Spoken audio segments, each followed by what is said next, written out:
I'm delighted to welcome today Dr. Sarah Mottram, who is an expert in movement. So welcome, Sarah. Thank you, Elaine. It's good to be here. So movement is something that we all need to do, and progressively the world we live in, society, with all the working from home and sitting in front of computers, etc., is not conducive to movement. So help, what do we do? How do we cope? Yes, well, that's a really interesting point. And as you say, we all seem to be moving less and less, and we've actually got to put movement into our day now, I think, more and more. What my particular interest is people that have pain, because they tend to move less.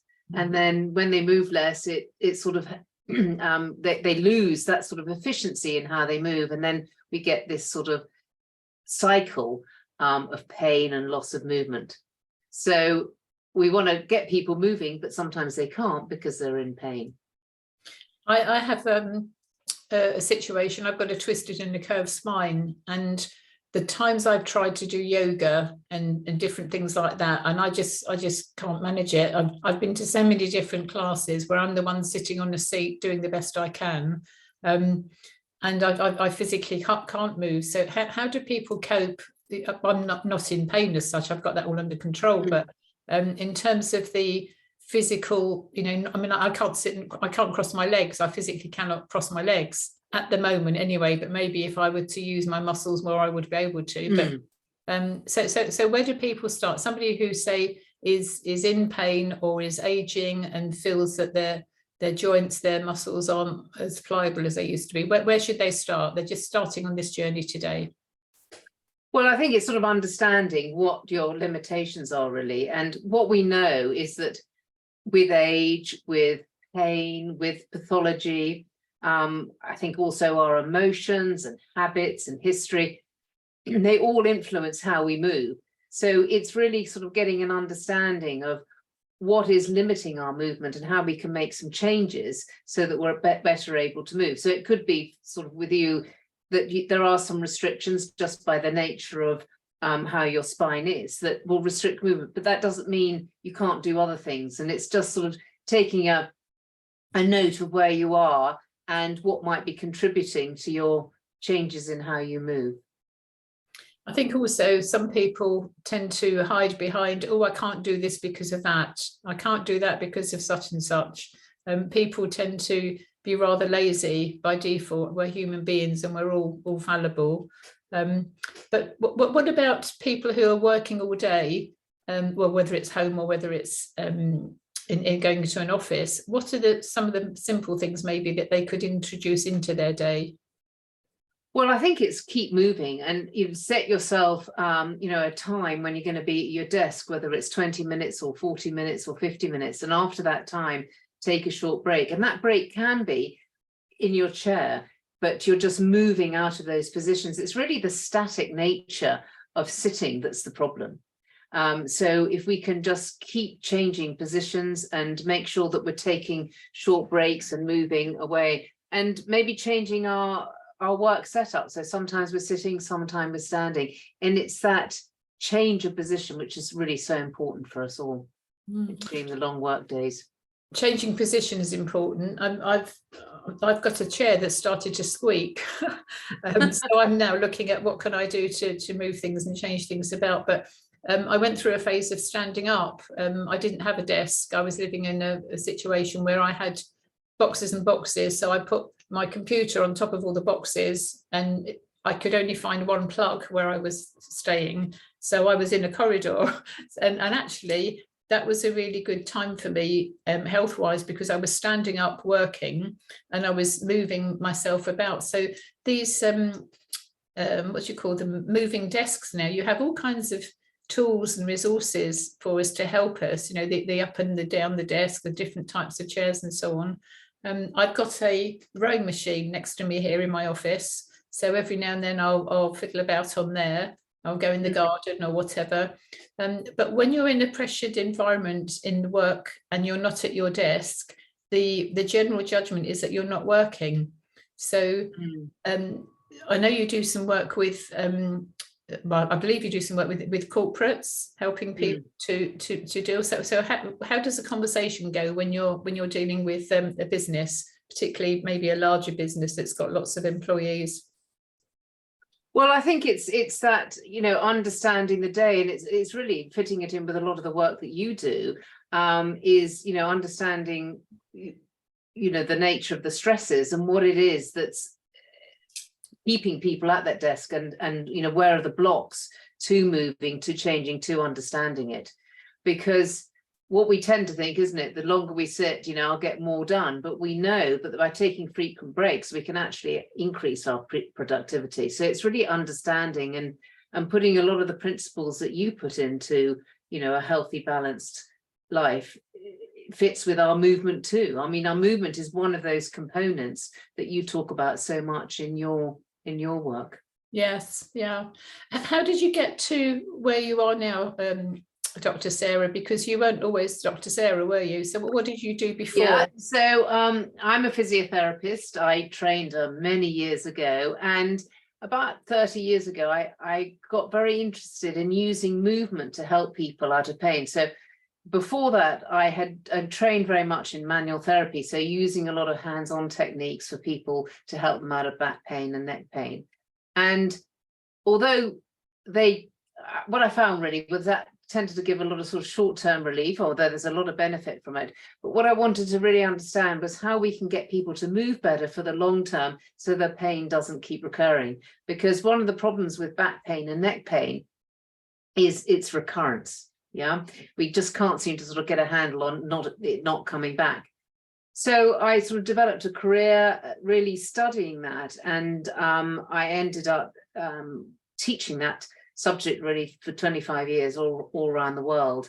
And in that time, when I first started, there was very little research really to back up that process of looking at movement and really identifying what each individual needs, because we can be much more specific if we tailor specific movements to an individual. So that was my work, really looking at how we can identify problems in each person and help them overcome the changes in how they move. Because as I said, we change how we move with habits, with age, with what we do, with trauma, with emotions, with injury. So we make all these, we change over time. And then what we can do with this system that I developed with some colleagues is we can identify what people have lost and then help them restore it and put it back into everyday life. And I did a lot of work on that in research over many years. And then a couple of years ago, I wrote all that up into a PhD and was awarded a PhD really for my life's work, but specifically on several papers that I wrote on the subject. Brilliant, brilliant. So there is science behind, and I'd be interested to read some of your papers, actually. I'm starting to get into more of the science behind things, because there's so much stuff on the internet that is a load of tosh, quite frankly. And you read an article, it says, oh, do this. You read another article, it says, no, don't do this, do that, and so on and so forth. It's always good to know straight from the horses, as it were. And I think that's a really good point you make. I mean, I think there's probably not a bad exercise, but what we've got to do is match movement training to a particular individual, because some people sit a lot, some people stand a lot, some people have broken their leg, some people have broken their arm. So there isn't a sort of magic answer. And actually in the research, they're struggling to find the best exercise for shoulder pain. And we know that exercise helps back pain, but again, they haven't really come up with well, what works, because people need different things. So a lot of the work that I've done is trying to identify what changes have happened in an individual, and then retrain it. And the work that I'm doing now, I've sort of moved away from the teaching side, working more in a program to help people understand their movement, all the contributing factors, which can be, history, it can be habits, and also the emotional side. What triggers are there, and barriers really to helping us move well. And often it's things that have just evolved, like bad experiences of, knowing that you've got a problem, you go and see somebody and they say, well, I don't really know, and there's nothing really wrong. And you're like, well, hang on, it hurts. But and then that can be very sort of detrimental to progress forward, because you're worried, you don't really know what's happening. So it's really getting people to understand why they're not moving well and what they can do about it. It's interesting you mentioned the emotions side of things, because we know that emotions trigger all kinds of health issues, including formal diagnosis and pain. I was reading recently, I'm always learning. There's so much to learn out there. It really is. It's fascinating about the body. I learned recently that shoulder pain with the right shoulder it can be to do with liver problems. So that's a health and well-being thing that people can take note of and clean the liver up. So many of us have abuse our livers unbeknownst because of all the hidden sugars and the different things that are in the foods today. But it's finding out where the pain comes from, isn't it? As you say, is it emotional pain? Is it some kind of physical injury? Is it? Years ago, I used to go to a chiropractor. All my life, pretty much, I've had chiropractic care for my back, and I remember them telling me that it's physical, emotional, or chemical trauma to the body causes injury, and obviously the spine is the middle of the body and affects, but other parts, sometimes you go to a doctor, they bash your knee, see what your reflexes are like, but it's tracing back where the pain is coming from, isn't it? So I guess you have conversations with people about this to get I think what you're saying there, we need a really holistic approach to help people manage back pain, because what we know is back pain is prevalent as ever, and so is neck pain. So whatever the treatments are, they're not really working to change the epidemiology of back pain. So I think moving forward, there's sort of more evidence now to show that we've got to have a much more sort of holistic and whole body centered care, and looking at, I think, the relationship between different elements. So what are the links between an emotional element and pain, and then we can address those. So I think it comes down to, as you say, understanding the individual, because when we understand the individual, we can point them in the right direction of changes that need to be made. And we know that we can make these changes, but we can only make them in an effective way when we understand each individual. Absolutely. And the individual understands themselves as well, which quite often people go through their whole life not really understanding themselves. Yeah, and I think pain is very frightening.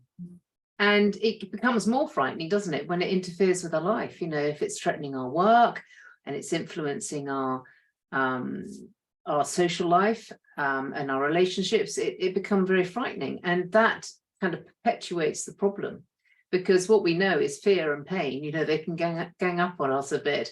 And if we can start to understand the connections between these different elements, we can do something about it. And there is, a good body of research now to show that this sort of connected and holistic view of back pain is the way forward, rather than just thinking it's a structure in the back and we need to sort of, deal with that. And unfortunately, as you know, the medical model is sort of chasing one structure.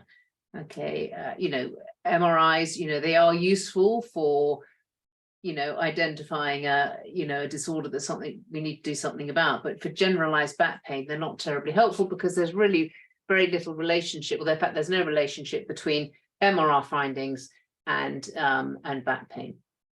I learned recently that the actual position of being in an MRI isn't conducive to finding anything to do with the back, because the physicality of how you lay, how you position, and so on in the MRI.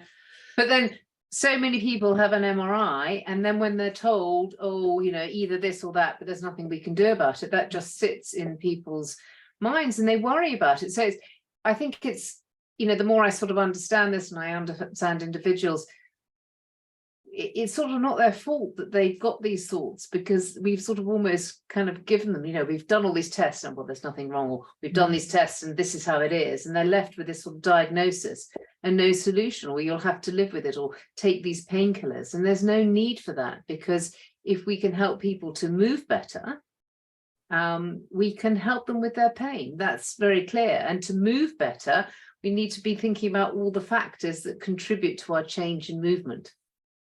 Absolutely. I've got a little story about what happened to my neighbour recently. Her cat went missing, and lots and lots of stress around that. And it was a house cat that's never been out before. And we live in a rural part of the Algarve in Portugal. So obviously concerned about what's happening with the cat, not knowing how to fend for itself, etc.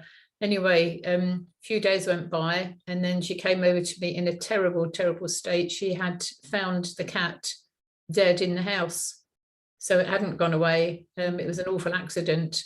So she asked me to help, which of course I did. We dealt with that. And then the next day, she couldn't move her arm.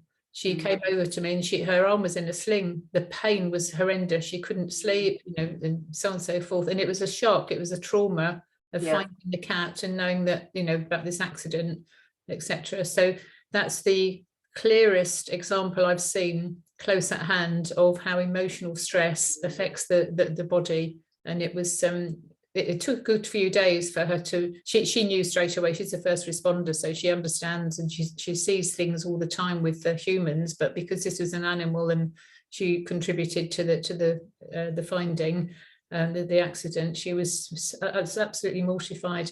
So that's as I said, it's the first time I've seen it close up and personal on how emotions can affect the body physically, but of course the mind affects as well when people talk themselves into pain. There's one of the members of our Friday Health Club. She's a nurse, and she often retells the situation when she works in recovery, in a particular type of surgery recovery, and all of her colleagues say to the patient when they're coming round, "Are you in pain? Where is your pain?" So it's kind of putting pain onto them. Her approach is, "Are you comfortable? How can I make you comfortable?" That nothing about pain, because she said when you tell people they've got, where is the pain, they'll find it, and it may not even be there. So the emotional and the mental side of pain and movement is just so understated. We never taught about it. So we've got the moving about, standing up. I think what I'm hearing is the general awareness. So it's being aware of the need to move. Are there any reminders that we can give ourselves? Any other kind of little tips that we can wake ourselves up to day to day? Well, I think it's being more, as you say, being aware. And from that awareness, we can be more active, because what happens is when we sit, we tend to be very passive. But we can still sit in a sort of more active kind of, more, so we start using our muscles more when we're sitting. So we don't just sit passively. I was talking to some of my clients today, and we were talking about, people that have to sit a lot in the car. It can, you can be very passive in the car and sort of just kind of sink into that kind of C shape, or you can be more aware and more open in your spine and your ribs, and breathe better and get better sort of connections between your body segments, which just makes it easier. You can breathe better, you can move better, rather than this sort of passive sort of sinking into a chair or into a driving seat. I think driving is, one of the things we sort of get into the car and just get absorbed by the shape. Years ago, I remember hearing about busmen's stomach, bus drivers having problems with their stomach because they weren't moving. They were eating their lunch on the go. They were just, particularly the old London buses, the double deckers, where you had to climb up into it. It was too much of an effort to get out. So once they were in their whole shift, and they would be there for hours on end, not being terribly active at all. And there was a condition called busman's stomach, where it was quite bad digestion and so on and so forth. So all industry sectors, I suppose, have setbacks, but it's about being aware of what the things Yeah, are. so what we were talking about this morning was when we're sitting in the car, if you're just a bit more aware about how you're sort of stacked up, you're better able to use your diaphragm to breathe. You can get more air, and the sort of comment was, I just feel less tired, I feel more connected. And it's not just about pain, is it? It's about being, because if you feel better, you're likely to move more, and it's sort of self-perpetuating, because you're not just slumped thinking, oh, it hurts. And I think the more we move, the more awareness we get in our brain, and then we can start feeling things. And it's being aware of the movement gives us more movement. When we stop moving, we've got no reference point, because movement really is all about processing a lot of the input that we get from moving and from touch and feel. And when we don't get that because we're not moving, our brain hasn't really got enough to go on. And so then the posture, the slumping you were saying. So I just found myself, so I'm talking to you now, my arms are on my desk and I'm leaning forward, and then as you were talking, I was thinking, oh goodness me, my posture is not very good here at all. Well, it's okay to do all of these things. So there's not really, there's never a really bad posture. If you want to sit like that for a couple of minutes, that's absolutely fine. The problem is when we do the same thing all the time, that's when things start to go wrong, because then we change the patterns of how we move, and then we start using some things more often than not, and that's when we can start provoking some pain in our tissues, etc. So I think there's no ideal posture, and we don't want to ever maintain one shape. What we want to be able to do is to move well. And there's this term that we use quite a bit in the work we do, which is having choices. If we have lots of choices in how we move, then that's good. And what happens with habits, with sitting, is we lose those choices, and then there's that relationship between losing those choices and having pain.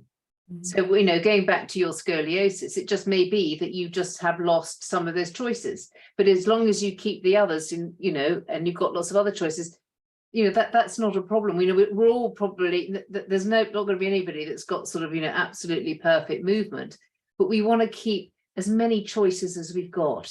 And when we get pain, we start losing those choices, and then we just get into that cycle. We're not moving well, it hurts, so we don't move. Our awareness goes down, it hurts even more. That affects our emotions, how we're feeling, what we're doing, and you can see it just sort of gets into a cycle. Yeah, absolutely. I recently, my back situation doesn't cause me any problems. I manage my pain side of things. I don't get pain very often because I manage it, but equally it doesn't stop me either. I just shoveled 8 tons of stone in the garden. I've hand weeded everywhere, put a giant tarpaulin down, and had 8 ton of small white stones. So I'm making it easy for me to manage with pots that I'm growing my own veggies and so on and so forth. So it doesn't stop me doing anything, but it's like you said, being aware, then you can manage things. It's when people go ahead and do daft things, which I have done in the past. I've been hospitalized as a result of doing daft things and not being mindfully aware of my movement. Yeah, brilliant. And I think just from your work and understanding your work a bit, Elaine, you do a lot of work, don't you, on understanding, because once you understand, you can make choices and you can change things. And it's amazing how people don't really understand how their body moves and how things have changed and how that influences pain and how pain influences movement. And once you start understanding that, and that's what I help people really do, is to find those changes they can build that awareness and then move away from it.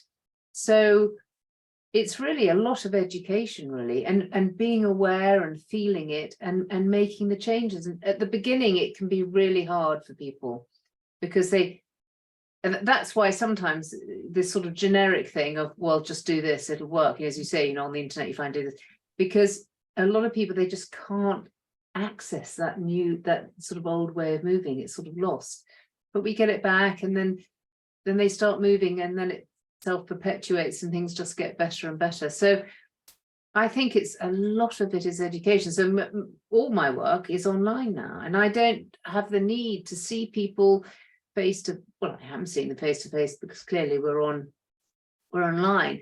But I think it works so well because people are owning their problem and they're understanding it. And they go, oh, wow, if I do that, it doesn't hurt anymore. I'll do more of it. But they need help to find those things. Are there any publications or any of your publications that are available for people to access, Sarah? Well, they're mostly scientific, so they're not sort of, they're not an easy read. But there's quite a bit on my website, which is themovementworks.co.uk. There's a sort of about us section, a bit about healthy movement. So I call the sort of work I do is finding healthy movement. And it's very clear from the research that people in pain change the way they move. And the whole goal of the program that I work with is to help people identify what changes they've made to their healthy movement. And as we said earlier, the factors that contribute towards it, because it could be something that they're not really being ever mindful of, you know, the way that they sit or how some emotion is just triggering a pattern, and beliefs, and understanding of what they've been told. So all those factors, you know, our goal is to get people to move well. And then we sort of go back and work out what factors contribute to that. And, you know, I have other people that work with me now who have got different specialities to help them find that and move forward. But it's all based on the individual, because otherwise there's just, you know, everybody's different. It's just too much. And I think that's the problem with the internet. There's nothing I do that's not out there, but it's just impossible to find what matches you. And I think that's, you know, that's the important bit. Absolutely. So do people have a course with you? I mean, presumably this isn't fixed in one session. It's a whole series of gradual. Yeah, it's not fixed in one session. So I do a course that's 12 weeks long. Okay, and in that 12 weeks, we can really sort of get to grips, and, you know, people then they'll keep going after that 12 weeks. And in that 12 weeks, we really start off by, you know, identifying what they need, what they've lost, what are the triggers, what's contributing to it. And we do it together. And I think that's the really fun thing, is that it's very sort of interactive. It's not just do this. It's like, why are we doing it? It makes sense. Oh, well, I noticed this, I noticed that. And it's just building on that. Once we've identified the problem, we start piecing it together. Again, that can be a bit tricky to begin with, because clearly we're doing things that people find having difficulty with. And then once we get that done, then the sort of magic happens and we start using it in everyday life. And if it's like anything, you know, learning, practice, acquired, you know, we've got to find it, we've got to practice it, and we've got to understand it. And as you know, in your work, you know, make the changes that we need to into our lifestyle and the contributing factors. And then we've got that for the long term. And again, that's another thing I'm really keen on. This is not a short-term fix. It's not, you know, because there are hundreds, aren't there? Thousands of techniques and treatments out there that make you feel better in the short term. Yeah. And yeah, short-term fix, but we short-term fix, you know, all very nice, and I'm not knocking it, but it's, you know, we've got to understand it and really make those changes within us. And it's that whole mind-body connection. Absolutely. Been fascinating, Sarah. Remind us how people get hold of you. What's your website? Yes, it's themovementworks.co.uk, and I've got a contact page on there, so people can contact me that way. Marvellous. Thank you very much for your time today, Dr. Sarah Mottram. Thank you, Elaine. Thank you.